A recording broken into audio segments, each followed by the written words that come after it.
ஆமேன். கரங்களை தட்டி நம் தேவனுக்கு நன்றி செலுத்துவோமா? நல்ல ஒரு தேவ பிரசன்னம் நிறைந்த துதி ஆராதனை வேலையை கர்த்தர் நமக்கு தந்தார். ஆமேன். ஹல்லேலூயா, ஹல்லேலூயா. நம் தொடர்ந்து ஒவ்வொரு நாளும் துதி ஆராதனை அல்லது ஆராதனை என்கிறதான பகுதியை குறித்து நாம் என்ன செய்து கொண்டே இருக்கிறோம்? தியானித்து கொண்டே இருக்கிறோம். பிதாவாகிய தேவன் தன்னுடைய குமாரனாகிய இயேசு கிறிஸ்துவின் மூலமாக தேவனுடைய எதிர்பார்ப்பு அல்லது what he is expecting from us, நம்மளிடத்திலிருந்து பிதாவாகிய தேவன் எதை விரும்புகிறார், எதை நாம் செய்ய வேண்டும் என்று ஆசைப்படுகிறார் என்கிறதான பகுதியை நாம் தொடர்ச்சியாக பார்த்து கொண்டே இருக்கிறோம். ஆமேன். ஹல்லேலூயா, ஹல்லேலூயா. என்ன செய்யணும் அப்படின்னு நினைக்கிறாராம்? என்ன செய்யணும்னு நினைக்கிறாராம்? ஆவியோடும் உண்மையோடும் தொழுது கொள்ளுகிறவர்களாய் நாம் காணப்பட வேண்டும் என்று இயேசு என்ன செய்கிறார்? பிதாவாகிய தேவன் விரும்புகிறார். அதை தான் இயேசுவானவர் என்ன செய்தார்? வெளிப்படுத்தினார். யோவான் எழுதினதான சுவிசேஷம் 4ஆம் அதிகாரத்தினுடைய 23 மற்றும் 24. John gospel chapter 4 verse 23 and 24. உண்மையாய் தொழுது கொள்கிறவர்கள் பிதாவை ஆவியோடும் உண்மையோடும் தொழுது கொள்ளும் காலம் வரும், அது இப்பொழுதே வந்திருக்கிறது. தம்மை தொழுது கொள்கிறவர்கள் இப்படிப்பட்டவர்களாய் இருக்கும்படி பிதாவானவர் விரும்புகிறார். தேவன் ஆவியாய் இருக்கிறார். அவரை தொழுது கொள்கிறவர்கள் ஆவியோடும் உண்மையோடும் அவரை தொழுது கொள்ள வேண்டும் என்றார். ஆமென், ஆமென். எப்படிப்பட்டவர்களை ஆண்டவர் தேடுகிறாரா? உண்மையாய் அவரை தேடுகிறவர்களை ஆண்டவரே என்ன செய்கிறாராம்? He is seeking after the people who is really committed or devoted themselves to worship God. தேவனை தொழுது கொள்ளுவதற்கு தன்னையே அர்ப்பணித்திருக்கிறவங்க, உண்மையோடு தேவனை தேடுகிறவர்களை தேவன் என்ன செய்கிறாரா? ஆசையோடு காத்திருக்கிறார். அநேக சமயங்களில் நாம் தேவனை தேட வரும்போது அல்லது தேவனுடைய சந்நிதியில் நாம் கடந்து வரும்போது அநேக நேரத்தில் நம்ம எப்படி பட்டவர்களாய் காணப்படுறோன்னா, ஐயோ போகிறோம், இத்தனை மணிலேருந்து இத்தனை மணி வரைக்கும் ஒரு கூட்டம் இருக்குது, அந்த கூட்டத்தில் நம்ம இவ்வளோ நேரம் என்ன செய்ய போகிறோம்? பாட போகிறோம். அல்லது தொடக்க பாட்டு பாடுவாங்க, அதுக்கப்புறம் இந்த ஒரு ஜெபம் நடக்கும், அப்புறம் ஒரு 4 பாட்டு பாடுவாங்க, அப்புறம் ஒரு 2 பாட்டு ஃபாஸ்ட்டாக பாடுவாங்க, அப்புறம் ஒரு 3 பாட்டு ஸ்லோவாக பாடுவாங்க. இப்படின்ற எதிர்பார்ப்போடு போவது உள்ளத்தின் ஆழத்திலிருந்து தேவனை தேடுவதல்ல. நம்ம எந்த வார்த்தைகளையுமே பாடல்களின் வரிகளை பாடலைனாலும் உள்ளத்தின் ஆழத்திலிருந்து தேவனை மகிமை செலுத்தி அவர் எப்படிப்பட்டவர், நம்ம கடைசியாக பாடின அந்த பாடலின் வரிகள் என்னது? அவர் நாமத்தை குறித்து நாம் பாடினோம். தேவனுடைய நாமங்கள் பாஸ்டர் கெட்சன் எரப்ரோ அவர்கள் பாடும்போது சொல்கிறாரு, யெகோவா தேவனுக்கு 1000 நாமங்கள். எதை சொல்லி பாடுவேன்? ஒவ்வொரு சூழ்நிலைகளுக்கு ஏற்ப தேவனை நாம் ஒவ்வொரு விதத்தில் பார்க்கக்கூடிய பெயர்கள் என்ன செய்யப்பட்டிருக்கிறது? வேதாகமத்தில் கொடுக்கப்பட்டிருக்கிறது. அநேக நாமங்கள் கர்த்தர் என்ன செய்கிறார்? கொடுத்திருக்கிறார். அந்த நாமங்களை சொல்லி அவருடைய மகத்துவங்களை நாம் பறைசாற்றி அல்லது உயர்த்தி பாடுகிற ஆராதனை வேலைகளாய் நம்மளுடைய வேலைகள் என்ன செய்யப்பட வேண்டும்? காணப்பட வேண்டும். ஆராதனைன்னு சொல்லுவது ஏதோ நம்ம கூடியிருக்கிற இடத்துல மாத்திரம் அல்ல. கர்த்தர் எதை எதிர்பார்க்கிறார் என்றால் தனிப்பட்ட ஒரு உறவு, தேவனோடு கொள்ளுகிறதான ஒரு உறவு. அதை என்ன செய்கிறோம் அப்படின்னா ராகம் அமைத்து பாடுறோம், அவ்வளோதான். நம்மளுடைய அருமையான நம்ம பெர்க்மான் ஐயாவுடைய பாடல்களெல்லாம் எடுத்து பார்த்தீங்கன்னா அப்படியே இருக்கும் வசனம், ஆனால் அதற்கு ராகம் அமைத்திருப்பாங்க, அவ்வளோதான் வித்தியாசம். ஆனால் வசனத்தை தான் நம்ம ஒரு ராகத்தில் பாடுறோம், அவரை உயர்த்துகிறோம், அவரை மகிமை செலுத்துகிறோம், அவருடைய மகத்துவத்தை நாம் என்ன செய்கிறோம்? வெளிப்படுத்துகிறவர்களாய் காணப்படுகிறோம். இதுதான் உண்மையோடு அவரை தேடுகிறது. ஆராதனைன்னு சொல்லுகிறது அநேக நேரங்களில் பாடல்களில் முடியப்படுகிற ஒரு விஷயமாய் மாறக்கூடாது. உள்ளத்தின் ஆழத்திலிருந்து கர்த்தர் நம் வாழ்க்கையில் எதை செய்திருக்கிறார், அவருடைய மகத்துவம், நமக்கு செய்ததை காட்டிலும் கர்த்தர் யார் என்பதை நாம் பறைசாற்றுகிற ஒரு நேரமாக என்ன செய்யப்பட வேண்டும்? காணப்பட வேண்டும். ஆமென், ஹல்லேலூயா. ஆண்டவர் அதை தான் விரும்புகிறார். அவரை நாம் புகழ்ந்து பாட வேண்டும், அவருடைய மகத்துவங்களை நாம் வர்ணிக்க வேண்டும். அவர் யாராக இருக்கிறார், என்ன காரியங்களை செய்தார். சங்கீத பகுதிகளை பார்க்கிறோம், அல்லது பழைய ஏற்பாட்டில் மிரியாம் எழுதின பாடல்கள், மிரியாம் பாடின பாடல்களை பார்க்குறோம். அதிலெல்லாம் பார்த்தீங்கன்னா கர்த்தர் செய்த நன்மைகளை, செங்கடலை கடக்க பண்ணினார், அதை என்ன செய்கிறாங்க? எழுதியிருக்கிறாங்க. வேற என்னெல்லாம் எழுதியிருக்கிறாங்க? கர்த்தரை பாடுவே, அவர் மகிமையாய் வெற்றி சிறந்தார், குதிரையும் குதிரை வீரரையும் கடலிலே தள்ளினார், செங்கடலிலே தள்ளினார். அதனால நான் யாரை பாடுறேன்? கர்த்தரை பாடுவே, அவர் மகிமையாய் வெற்றி சிறந்தார். அந்த பாடலின் வரிகளில் கர்த்தர் செய்த அந்த மகத்துவங்களை விவரிக்கிறதாக, வர்ணிக்கிறதாய் காணப்படுகிறது. ஹல்லேலூயா. நம்மளுடைய வாழ்க்கையில் இந்த துதி ஆராதனையில் நம்ம தொடங்கும் போது கர்த்தர் நமக்கு தந்த ஒரு வாக்குத்தத்த வார்த்தை அல்லது பாடலை தான் நம்ம இன்னைக்கு என்ன செய்தோம்?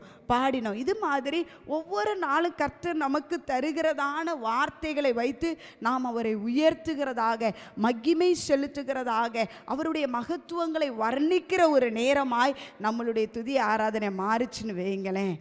அதுக்கு அப்புறம் நமக்கு நேரம் போகிறதே தெரியாது. எப்படா இவ்வளோ நேரம் போயிருச்சு அப்படின்னு நம்ம யோசிக்கக்கூடிய நேரம் போயிடும். ஏன்னா நம்மளுடைய ஃபோக்கஸ் அல்லது நம்மளுடைய டைம் நம்மளை ஃபோக்கஸ் பண்ணி இல்லாமல் நம்ம யாரை ஃபோக்கஸ் பண்ணுகிறதாய் மாறுகிறது? தேவனை ஃபோக்கஸ் பண்ணுகிறதாய் மாறுகிறது. ஹல்லேலூயா. நாம் யாருக்காய் சிருஷ்டிக்கப்பட்டிருக்கிறோம்? தேவனுக்காக. ஆமென். நமக்கு தந்திருக்கிற உறவுகளை எல்லாம் எதுக்காய் தந்திருக்கிறாரு? கர்த்தருக்காய் தந்திருக்கிறார். ஆமென். இன்றைக்கி நிறையா இடங்கள்ல அதையெல்லாம் மிஸ் ஆகிறதுனால தான் கர்த்தருடைய மகத்துவமும் மிஸ் ஆகிடுது. நமக்கு தந்திருக்கிற பெற்றோராக இருக்கலாம், அல்லது நம்மளை வளர்க்கிறவர்களாக இருக்கலாம், அல்லது உற்றார் உறவினர்களாக இருக்கலாம், சபையாக இருக்கலாம், ஊழியமாக இருக்கலாம், வேலையாக இருக்கலாம், அல்லது பிள்ளைங்களாக இருக்கலாம். யாராக இருந்தாலும் கர்த்தர் யாருக்காக தந்திருக்கிறார்? அவருக்காக தந்திருக்கிறார். அவருக்கு மகத்துவத்தையும் மகிமையும் செலுத்துவதற்காக தந்திருக்கிறார். இதை நாம் என்ன செய்யக்கூடாது? மறக்கக்கூடாது. இதை நாம் நினைவில் கொண்டு ஆண்டவருடைய மகத்துவங்களை அறிவிக்கிற ஒரு நேரமாக நம்மளுடைய துதி ஆராதனை மாறிச்சுன்னு வைங்களேன். உங்களுக்கு இந்த 1 மணி நேரம் என்பது இதை ஒரு ஜஸ்ட் ஒரு ஊறுகா மாதிரி தான். ஆக்சுவலி ஒரு நாளைக்கு எத்தனை மணி நேரம் இருக்கிறது? 24 மணி நேரம் இருக்குது. அப்போ அந்த ஒரு நாளைக்கான தசம பாகம் எவ்வளோ குறைந்தது நம்ம கொடுக்கணும்? 10ல் 1 அப்படின்னா 24 மணி நேரம்னா எத்தனை? கிட்டத்தட்ட 2.5 மணி நேரம். 10க்கு 1னா 20க்கு 2, அதுக்கு அடுத்தது ஒரு அரைக்கு அரை. அப்போ என்னாச்சு? 2.5 மணி நேரம்னு வச்சுக்கிறோமே. குத்து மதிப்பா இந்த நேரம் எப்படி போகுதுன்னே நமக்கு தெரியாமல் போயிடும். ஏன்னா நாம் நடக்கும் போதும், உட்காரும் போதும், எழும்பும் போதும் அவரையே தியானிக்கிற ஒரு இடத்திற்குள்ளாக நம்ம என்ன செய்ய வேண்டும்? மாற வேண்டும். நம்மளுடைய வாழ்க்கையே ஜீவ பலியாய் கொடுக்கப்படுகிற ஒரு இடமாக என்ன செய்யப்பட வேண்டும்? மாற வேண்டும். அது எப்போ மாத்திரமல்ல, ஒரு கூடுகிற நேரத்தில் மாத்திரமல்ல, ஒவ்வொரு நிமிஷமும் நம்மளுடைய வாழ்க்கை, நம்ம ஆவி, ஆத்துமா, சரீரமானது தேவனை உயர்த்தி கொண்டே இருக்கிறதாக. நிறைய பேர் சொல்லுவாங்க, நான் பரலோகத்தில் போயிட்டு அதைத்தானே பண்ண போகிறேன், அங்கே போய் பண்ணிக்கிறேன். நான் சொல்கிறேன், இந்த பூமியில் ப்ராக்டிஸ் பண்ணாத எதுவும் அங்கே போய் வராது. என்னது வராது? நிறைய பிள்ளைங்க சொல்லும் பார்த்தீங்களா, எக்ஸாமில் நான் பார்த்துக்குருவேன். இப்போ காம்படிஷன் போகிற பிள்ளைங்களை பாருங்கள், ப்ராக்டிஸுக்கே போகாது, ஆனால் ஜெயிச்சிருவேன்ற நம்பிக்கை, பயங்கர நம்பிக்கை. ஓடுறதுக்கு 2 கால் தான் வைக்கும், கால் பிசங்கிக்கிறோம். ஏன்? ப்ராக்டிஸு இல்லை. அப்போ இந்த பூமியானது நாம் பரலோகத்தில் வாழப்போகிற வாழ்க்கைக்கான ஒரு ரிகர்சல் கிரவுண்டு தான். ஆமென். இந்த ரிகர்சல் கிரவுண்டில் எனக்கு அல்லேலியா சொல்ல வரமாட்டேங்குது, கர்த்தரை மகிமைப்படுத்த வரமாட்டேங்குதுன்னா, அவருடைய மகிமைக்குள்ளே போய் உட்கார்ந்தாலுமே எனக்கு எது வராது? என்னது வராது? அவரை உயர்த்துவதற்கு வராது. அப்போ கர்த்தர் நம்மளுடைய வாழ்க்கையில் என்னெல்லாம் செய்கிறார் என்பதை பரலோகத்தில் போய் நான் ரிகர்சல் பார்க்கறதில்ல. பூமி அதுக்கு தான் ரிகர்சல் பிளேஸாய் கர்த்தர் நமக்கு தந்திருக்கிறார். இந்த இடத்துல நாம் கர்த்தரை மகிமைப்படுத்தி உயர்த்தி ஆராதித்து அவரை போற்றுகிற ஒரு இடமா இருக்கணும். நம்மளுடைய வாழ்க்கையில் பல துறைகளில் நம்ம இருக்கலாம். வேலை பார்க்குற துறைகளில் இருக்கலாம், ஆஃபீஸில் இருக்கலாம், காலேஜஸில் இருக்கலாம், ஸ்கூல்ஸில் இருக்கலாம், நாம் செய்யும் பணித்தலங்களில் இருக்கலாம். என்ன பிளாட்ஃபார்மில் நம்ம இருந்தாலும் கர்த்தரை துதிப்பதற்கு ஒரு பேரியர்ஸும் கிடையாது. அப்படித்தானே?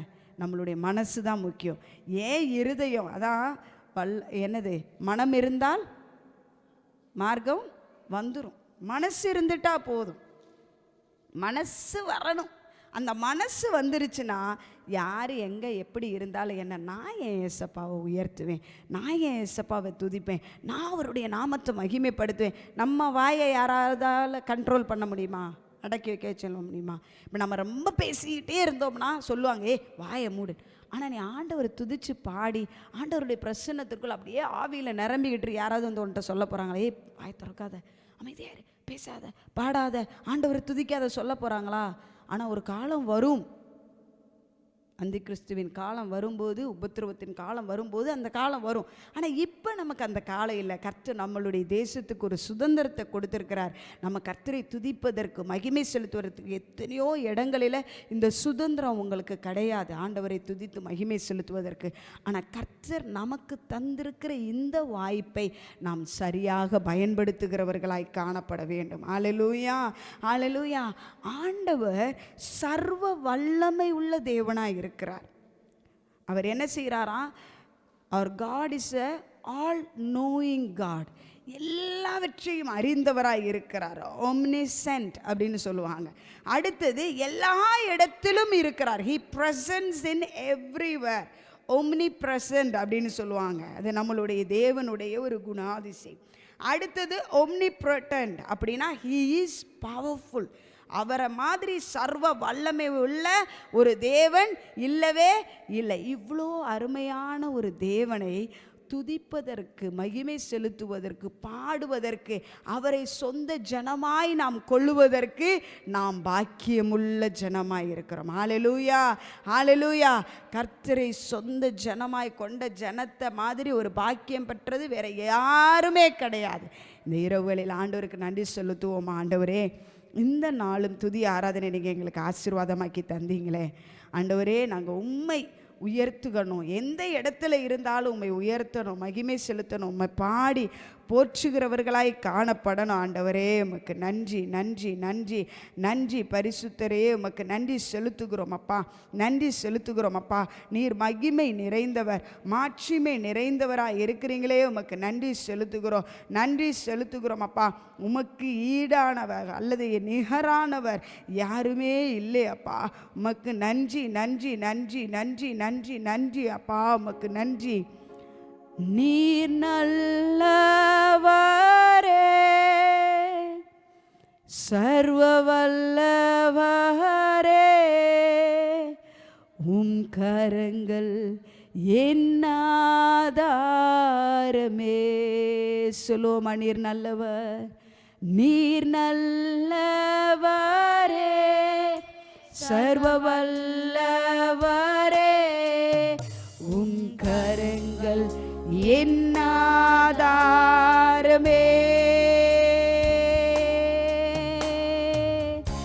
ஏந்தி நீர், தாங்கி நீர், உயர்த்தி நீர், தப்புவித்தீர். ஏந்தி நீர், தாங்கி நீர், உயர்த்தி நீர், தப்புவித்தீர். தகுதியே இல்லை இந்த உயர்வுகள் எனக்கு, மிகுதியான கிருபை. ரகசியாந்தடரே ரகதலபாஷகரகடகடகரகடகா. தகுதியே இல்லை இந்த உயர்வுகள் எனக்கு, மிகுதியான கிருபை. அது காரணம் நீர் நல்லவரே, சர்வ வல்லவரே, கரங்கள் என்னாதாரமே. நீர் நல்லவர், நீர் நல்லவரே, சர்வ வல்லவரே, உம் கரங்கள் என்னாதாரமே. துவங்கினதை முடிப்பீர், துவங்கினதை முடிப்பீரே, இறுதி வரை உடனிருப்பீரே. துவங்கியதை சொல்லுமான வாழ்க்கையில் துவங்கினதை ஆல்பாவாக ஒமேகாவாக இருந்து நிறைவேற்றி செய்கிறவர்.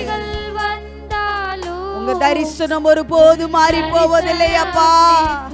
அது தாமதம் ஆனாலும் அது எங்க வாழ்க்கையை நன்மையாய் மாற்றுகிற தேவனாய் இருக்கிறீரே. ஓஹோ, தடைகள் வந்தாலும் உம் தரிசனம் நிற்குமே, தாமதமானாலும்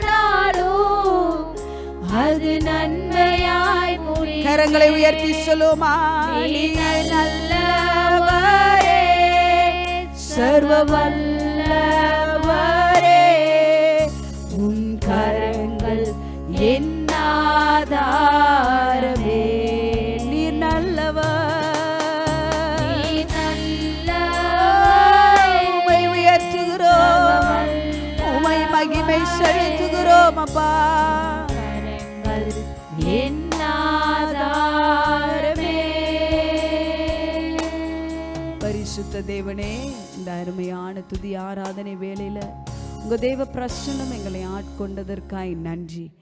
நாங்கள் முழு மனதோடு உம்மை தேடுவதற்கு, தொழுது கொள்வதற்கு, ஆராதிப்பதற்கு, உயர்த்துவதற்கு, இன்னும் உம்மோடு கிட்டி நெருங்கி சேருவதற்கு பிதாவாகிய தேவனோடு குமாரனாகிய இயேசு கிறிஸ்து எப்படி ஐக்கியமாக இருந்தாரோ, எப்படி ஒரு ஒருமனமாக இருந்தாரோ, அதுபோல் நாங்களும் எங்கள் வாழ்க்கையில் உம்மோடு இசைந்து இருக்கிறவர்களாக, இணைந்து இருக்கிறவர்களாக, உம்முடைய சத்தத்தை கேட்டு உம்முடைய சித்தத்தை செய்கிறவர்களாய் காணப்படேன் தேவன் கிருபை செய்வீராக.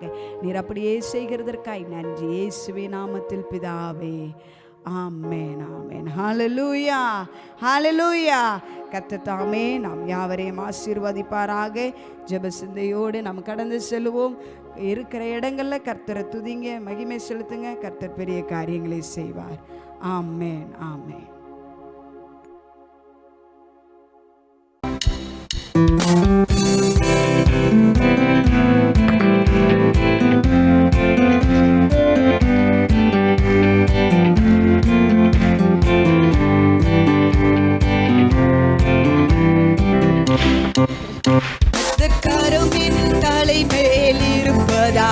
நான் தீர்க்கமாய் உரைப்பதை உயிரடைய செய்வார். கர்த்தர் கரம் என் தலை மேல் இருப்பதால் நான் தீர்க்கமாய் உரைப்பதை உயிரடைய செய்வார்.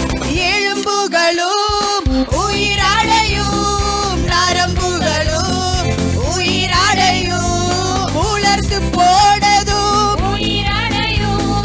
மறைந்து இருப்பதும் உயிரடையும். சொன்னதை செய்வார், செய்வதை சொல்வார், அவரை கர்த்தர் என்று அறிந்து கொள்ள செய்வார். சொன்னதை செய்வார், செய்வதை சொல்வார், அவரை கர்த்தர் என்று அறிந்து கொள்ள செய்வார். ஒன்றுக்கும் உதவாத உலர்ந்த எலும்புகள் மகா சேனையா எழும்புமே. கர்த்தர் சொன்னதை நான் சொல்லும் போது எலும்புகள் ஒன்றோடு இணையுமே. ஒன்றுக்கும் உதவாத உலர்ந்த எலும்புகள் மகா சேனையா எழும்புமே. கர்த்தர் சொன்னதை நான் சொல்லும் போது எலும்புகள் ஒன்றோடு இணையுமே. எலும்புகளும் உயிரடையும், நரம்புகளும் உயிரடையும், உலர்ந்து போனதும் உயிரடையும், மறைந்து இருப்பதும் உயிரடையும். சொன்னதை செய்வார், செய்வதை சொல்வார், அவரை கர்த்தர் என்று அறிந்து கொள்ள செய்வார். சொன்னதை செய்வார், செய்வதை சொல்வார், அவரை கர்த்தர் என்று அறிந்து கொள்ள செய்வார். காலங்கள் கடந்தாலும் ஒருபோதும் மாறாதே, மாறாதவர் மாற்றம் காண செய்வார். அவர் வார்த்தை ஒருபோதும் மறையாதே, முடியாததொன்றுமில்லை என் தேவனார். காலங்கள் காலங்கள் கடந்தாலும் ஒருபோதும் மாறாதே. மாறாதவர் மாற்றம் காண செய்வார். அவர் வார்த்தை ஒருபோதும் மறையாதே. முடியாததொன்றும் இல்லை என் தேவனா. தடைகளும் மாறிடுமே, குறைவானதும் நிறைவாகுமே. சாதையும் நரம்பும் உருவாகுமே, உயிரற்றவை உயிரடையுமே. சொன்னதை செய்வார், செய்வதை சொல்வார். அவரை கர்த்தரென்று அறிந்து கொள்ள செய்வார். சொன்னதை செய்வார், செய்வதை சொல்வார்.